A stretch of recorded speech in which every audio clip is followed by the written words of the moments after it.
Cleo, thanks for coming on Independent Television. Thanks for having me on. To talking about your book Whips, which is wittily titled to encompass those tough MPs who make people vote, as well as a flagellatory weapon to beat people into shape, and a pudding.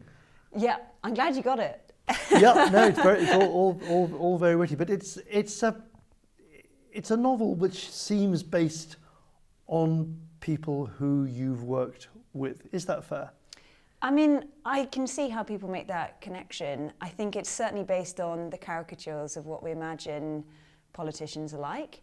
And certainly the kind of protagonists being these three, fairly innocent young women coming into the whole thing feels very reminiscent of a lot of my friendships.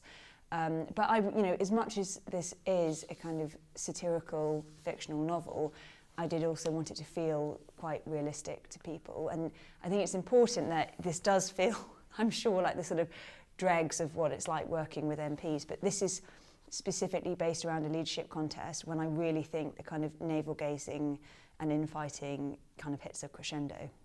Well, it's wittily done, it's full of wasteful lives, and it's people who are trying to change our politics, but at the end they change their lives through their careless behaviour.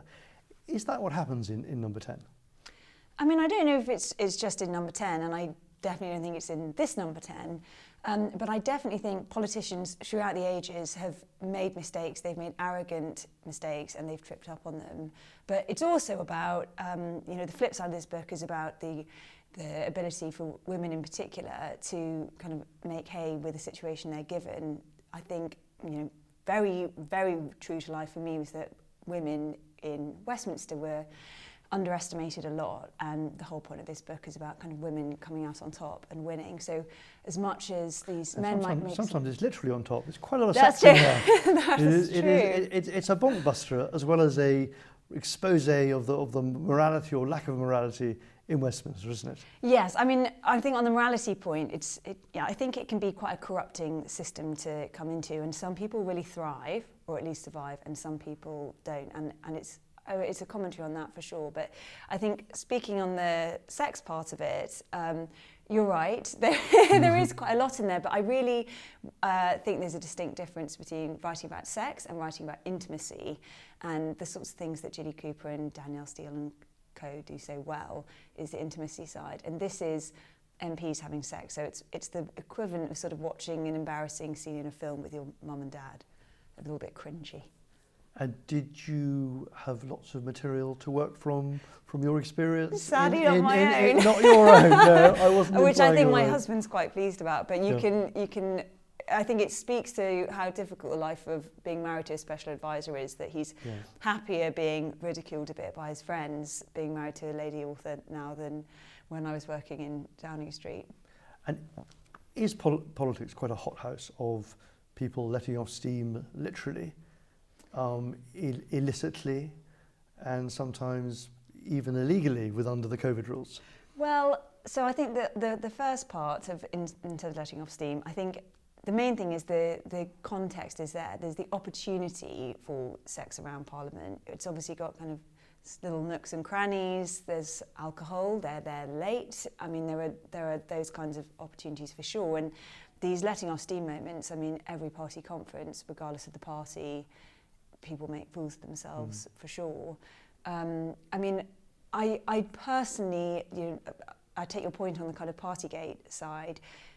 As my understanding is, it didn't quite fit. I was at an event, I got fined for it, and I couldn't apologise more. But it didn't feel like letting off steam. It felt like the lines got blurred on propriety, on around the people you're working with. It's a strange building. It's quite difficult to kind of not literally rub up against each other, and I think that's where kind of some of this trouble is set in. Perhaps not helped by the culture being set from the top and working with someone who's more relaxed about that kind of thing. When you relax, you mean very careless, didn't you? You're talking about Boris. Yeah.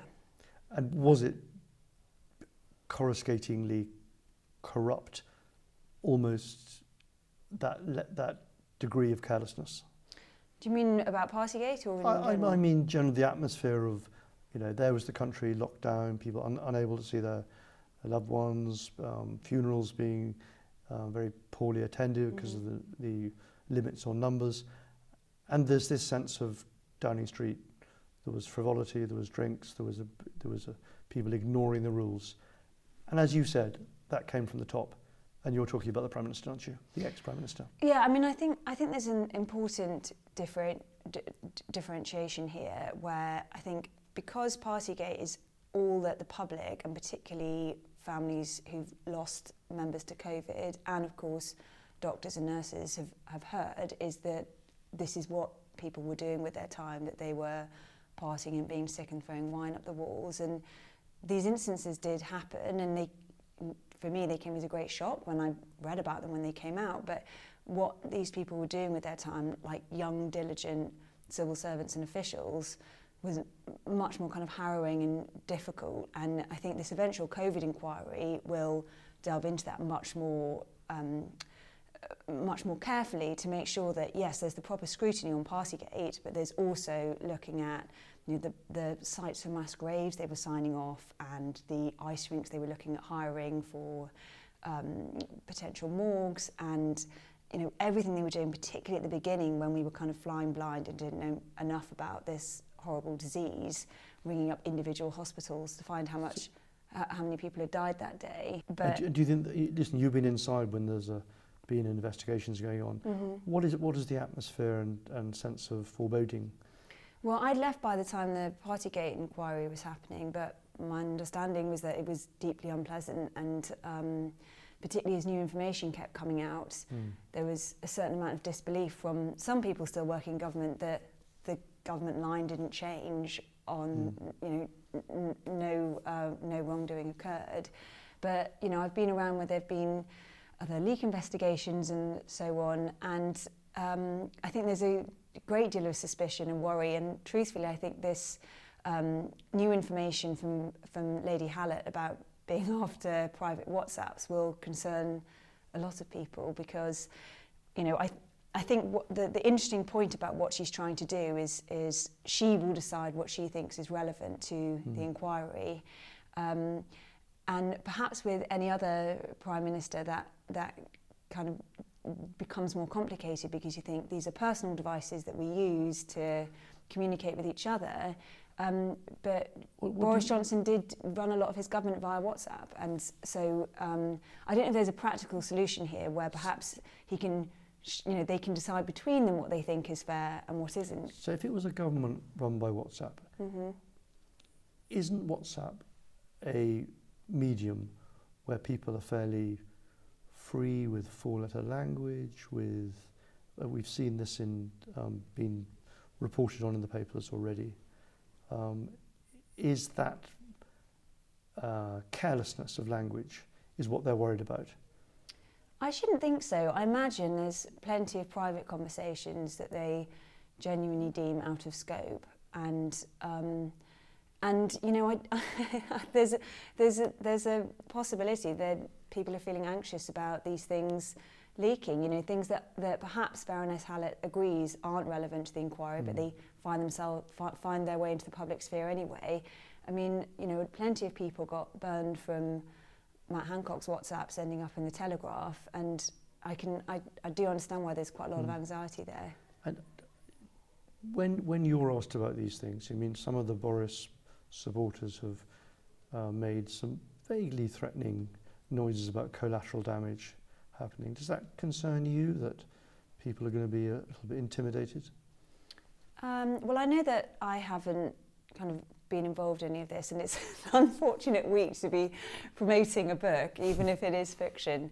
I suppose what I think is concerning for the Tory party and the country, and I really have sympathy for Rishi Sunak in this, is that it's just totally unsavoury, that there's potentially going to be some kind of more infighting about this, and ultimately will we even get to the bottom of it? So I worry that there's going to be a kind of lot of heartbreak and wasted time and energy, and that we won't necessarily get answers. And you've got very good insight, very good way of describing what you've seen and turning it into a very compelling narrative.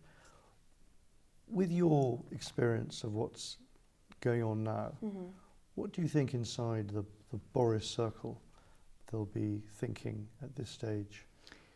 I mean, truthfully, I don't really know who's in the Boris circle anymore. It tends to revolve quite often, in my experience anyway. But I mean, he's writing a book, as I understand it. He's got another baby on the way, so in many ways you think life must have moved on. But if you're someone who truly believes that he should be Prime Minister again, or leader of the party, or at least sitting in the House of Commons, the stuff this week is obviously a massive problem, because he could potentially lose his seat over it. And, where do you go from there? Yeah. Do you think he could become a contender for the number 10 again? I'm not sure that he should, but I think... Why do you think he shouldn't? If you could just elucidate on that. I think that for the kind of Tory party brand in general, I think it has this kind of whole period of particularly, it's not COVID, I think actually with vaccines and lockdowns he made the right calls, but I think it's just undermined so much public trust. The events happening in themselves were just a terrible error of judgment, but the lying subsequently afterwards, I think, is what's kind of done for him, and I think makes it very, very difficult for him to be credible if he were Prime Minister again and he needed to put the country back into another lockdown. Did you feel he was a stranger to the truth when you were close to him in Downing Street? I mean, although I worked with him in quite close proximity, I didn't really know him, I suppose. You were described as almost like a nanny to him. That's you true. You were feeding him as he lay on his sickbed before going to his potential deathbed in hospital, and the whole nation was so obviously concerned and worried. So, I mean, you had very close proximity. Yes, that's true. But the reason I sort of ended up taking on that sort of job is because practically it needed to happen and someone had to do it, and it was me. And my job was really trying to keep the show on the road the whole time, partly for everybody else. We had really serious scientists that needed meetings to happen, and the Prime Minister was the ultimate decision maker. But, So take us, were you literally, giving him Calpol as you sat on his bed? I mean, it was no. No. When it's described as sort of nursing and feeding him, and yes, I mean that was once he'd come out of hospital. What was we don't really have in the UK's a constitution set up for an incredibly ill Prime Minister. He had to get back to work really quickly, and so that required a lot of thinking around his schedule. That he had time to eat and he was eating right stuff. That he had time to rest.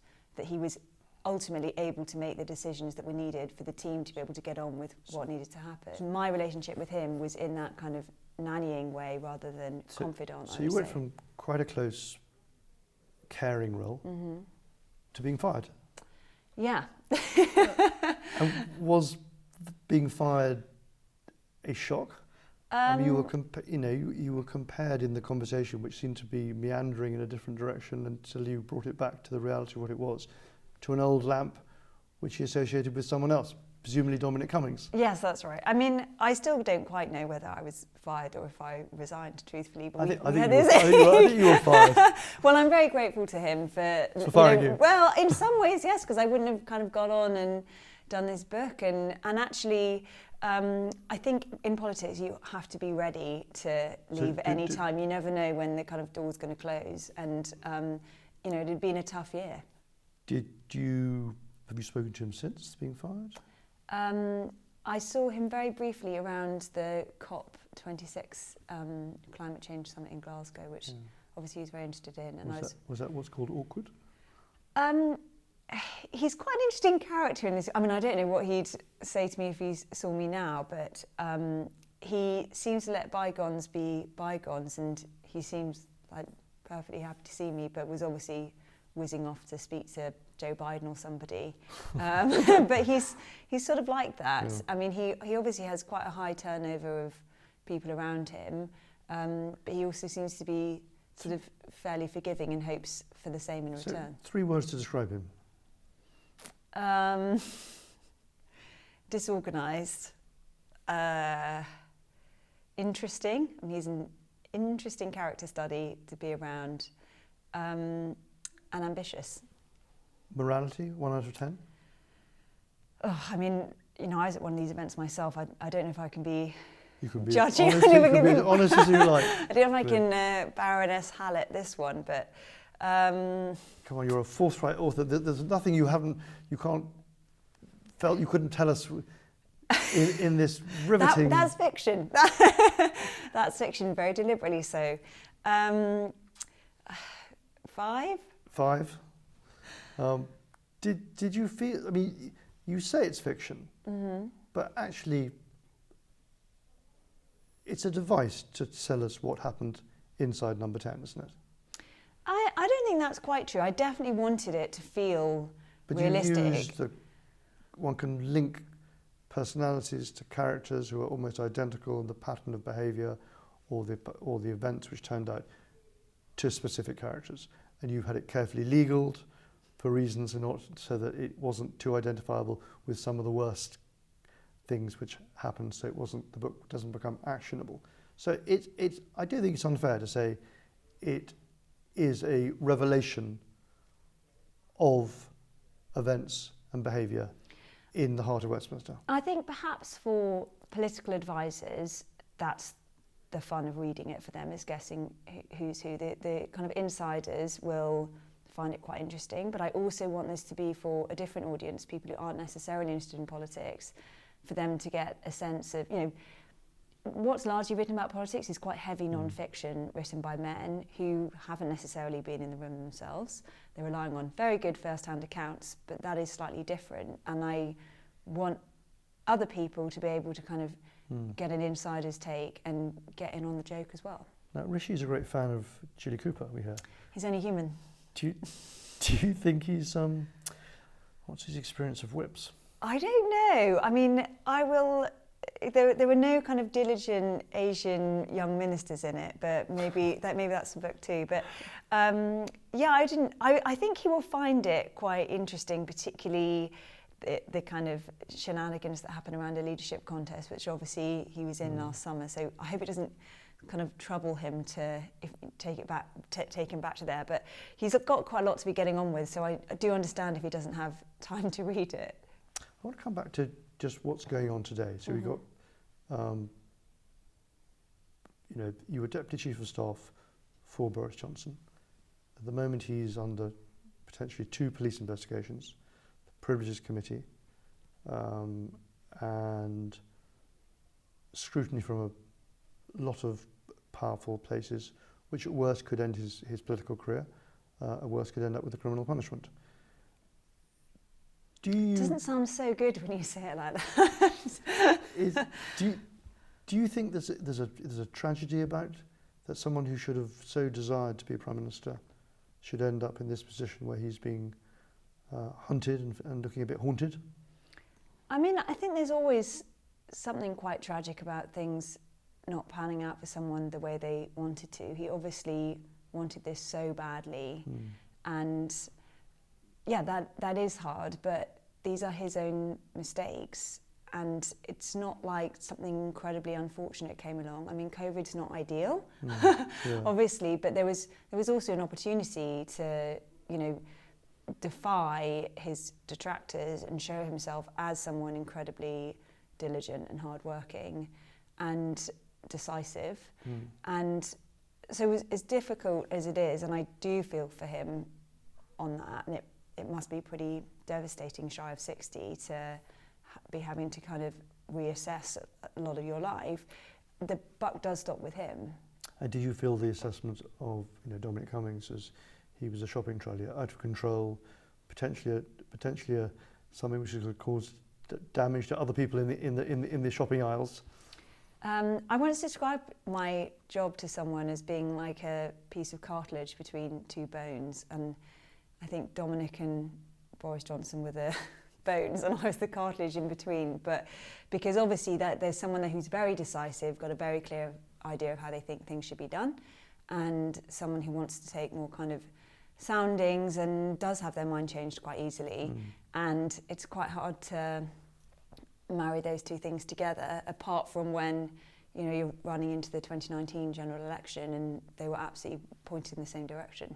What was the most surprising thing you learnt about the Prime Minister when you were working for him? That's a good. That's a good question. I suppose that one of the things I noticed is that he actually liked being alone a lot. He seemed happiest writing, or as I understand, he'd do art and stuff on the weekends. But I thought he was someone who would want people around him all the time, and he was a great kind of performer and would really, I think, exhaust himself being, on form when he saw people. But he seemed happiest actually being by himself and sort of recuperating. And I don't know if you'd say a loner exactly, but I thought that is not how he would be. If you were to define the sort of achievements of the government when you were there, what would you say were the main? Okay, well, it's not a question I was expecting. So I think that obviously during COVID it was very challenging, but we did, I think, this is for the inquiry to decide, but I think we responded as well as we could, at the time, and that the vaccine rollout was fast and effective. And it seems amazing to me that 3 years on we've just announced that COVID's officially over. The WHO has just announced it's over, and that just didn't feel feasible at all. But politically, it's not over, is it? No, of course not. But I just mean, like, as a clinically as a disease, it was very important to kind of break the impasse. Having worked in the Theresa May government beforehand, it really did feel like a breakthrough to win that 2019 general election and get a Brexit deal. It's a really difficult time to look back on because it was just so clouded by just complexity and difficulty, and it did in some ways break through that. And I also think that having worked on COP26, it really got kind of climate on the map, and it's obviously happened far too late for a lot of people, but these discussions about net zero and our kind of energy reserves were very important. So you're mentioning something which was very idealistic and something which was a great achievement and desire for politicians, and many people have a greener planet and all that COP was about. And we're talking about lawmakers who you were with. Do you think they're going to be remembered as lawbreakers? I don't know. I mean, it's really for the... I mean, you were a lawbreaker, you got fined. Yeah. And we got the Prime Minister again being looked at for similar offences. What's the effect if that does happen? And then I want to ask you, his allies would say, we should just move on. He's given a huge service to the country. Is this a witch hunt? What do you think? So I think on the first half, I'm sure there are lots of people who already think lawbreakers. It's not that, it's not for history books in the future to decide. What do you think? I think ultimately this COVID inquiry will decide a lot in terms of, the rest of the response. There was the law breaking for sure, and it is shameful and unforgivable. But like I said, there was other stuff going on as well, and it may be that the public get a kind of... Probably the excuses never really work when someone's just broken the law today.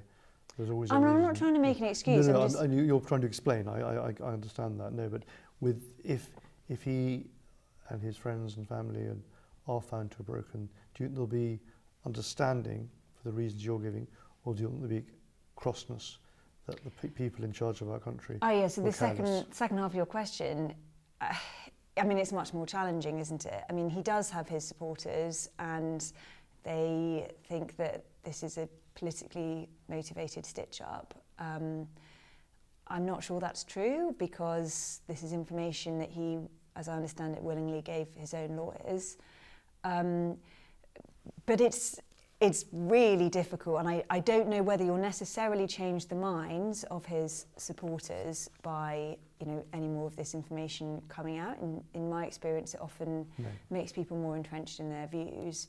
but I think it will be really, really challenging for him to recover from any further, certainly charges from the police if this comes to that. So it could be a final blow for him for a political career. I think so. I mean, it's my view that he's making loads of money, he's writing his books, he's got a lovely new baby on the way. Why would he want a further political career? But if he does want to, this is potentially the last nail in the coffin. And do you think he should hand over his WhatsApps? He's fighting it, isn't he? He is fighting it. I mean, it's a difficult distinction, I think, what some people think is relevant and what other people think is relevant. And we talked about this a bit at the start about, government via WhatsApp and so on. Handing the whole phone over with every conversation on it that he's ever had, I can see why he's incredibly sensitive to that. And I don't know whether a solution can be formed where a lawyer from the COVID inquiry and one of his lawyers can go through the whole thing and decide between them what's in scope and what's out, because obviously something practical has to happen for this to move forward. And at the moment, the two sides obviously don't agree at all. Final word, do you think that you came out with a more sour view about politics, or was it a soaringly optimistic view that these are the people who are going to change our lives for the better? I'm pretty split down the middle, truthfully. I mean, I certainly feel done with it. I don't think I need to go back. And truthfully, I think we need more people in politics who aren't like me, who aren't kind of fixers and not necessarily totally set in their ideas. We need lots of ideas people. But there were also lots of absolutely brilliant politicians, advisors and officials, and you're being too nice. Well, they're less fun to write about, aren't they? But they make very good protagonists, which is incidentally what my main characters are. But I think you get light and dark in there for sure. I know you thank all the people at the end, these marvellous people. But your book is not about the marvellous people, it's about the rotten people in politics. Well, maybe that's your take on it. It's a very interesting flip, but I hoped it would come off as, obviously it's been sort of briefed out as this kind of revenge book, and it's all very dark and bitter, but I actually hope it's quite, I think it will be hopeful for some people, and if anybody reads it and thinks, I can do this better than these people, and that's great news to me. Thank you very much indeed. Thanks for having me on. Thank you, Cleo.